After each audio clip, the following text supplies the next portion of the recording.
Hi hello welcome back to ஜெடிக்கு kitchen. இன்றைக்கி கோதுமை மாவு வச்சு ரொம்ப ஹெல்த்தியான கோதுமை அடை எப்படி பண்ணலான்னு பார்க்கலாம். இது எல்லாருமே ரொம்ப விரும்பி சாப்பிடுவாங்க. அதுக்காக ஒரு 1/4 கப் அளவு கோஸை அந்த மாதிரி கட் பண்ணி எடுத்திருக்கேன். ஒரு கேரட் அந்த மாதிரி துருவி எடுத்துக்கோங்க. ஒரு மீடியம் சைஸ் பல்லாரி அந்த மாதிரி கட் பண்ணி வச்சுருக்கேன். கொஞ்சமாக கருவேப்பிலை, ஒரு 2 பச்சை மிளகா, ஒரு தக்காளி பழத்தை இந்த மாதிரி கட் பண்ணி சேர்த்துக்கோங்க. ஒரு கப்பு கோதுமை மாவு எடுத்திருக்கேன். தேவையான அளவு உப்பு சேர்த்துக்கோங்க. கொஞ்சமாக சீரகம் சேர்த்துக்கோங்க. கொஞ்சமாக கொத்தமல்லி தலையை அந்த மாதிரி கட் பண்ணி சேர்த்துக்கோங்க. கொஞ்சமாக மஞ்சத்தூள் சேர்த்துக்கோங்க. இன்னும் கொஞ்சமாக தண்ணி சேர்த்து நல்லா மாவை நல்லா மிக்ஸ் பண்ணி எடுத்துக்கோங்க.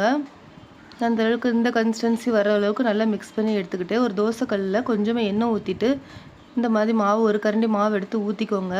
ஒரு பக்கம் வெந்ததுக்கு அப்புறமா திருப்பி போட்டு 2 பக்கமே நல்லா வேக வச்சுக்கோங்க. 2 பக்கமே நல்லா வெந்ததுக்கு அப்புறமா நம்ம பிளேட்டுக்கு மாற்றிக்கலாம். இதே மாதிரியே எல்லா மாவையுமே சுட்டு எடுத்துக்கோங்க. இதை செய்கிறதுக்கு ஒரு 10 நிமிஷம் போல தான் ஆகும். நம்ம ஆனால் காய்கறி எல்லாமே சேர்த்து பண்ணியிருக்கிறதுனால இது ரொம்ப ஹெல்த்தியானது கூட. குழந்தைங்கலேருந்து பெரியவங்க வரை எல்லாருமே ரொம்ப விரும்பி சாப்பிடுவாங்க. நீங்கள் விருப்பப்படுற எந்த சட்னி கூடனாலும் சர்வ் பண்ணிக்கலாம். நான் தேங்காய் சட்னி கூட சர்வ் பண்ணியிருக்கேன்.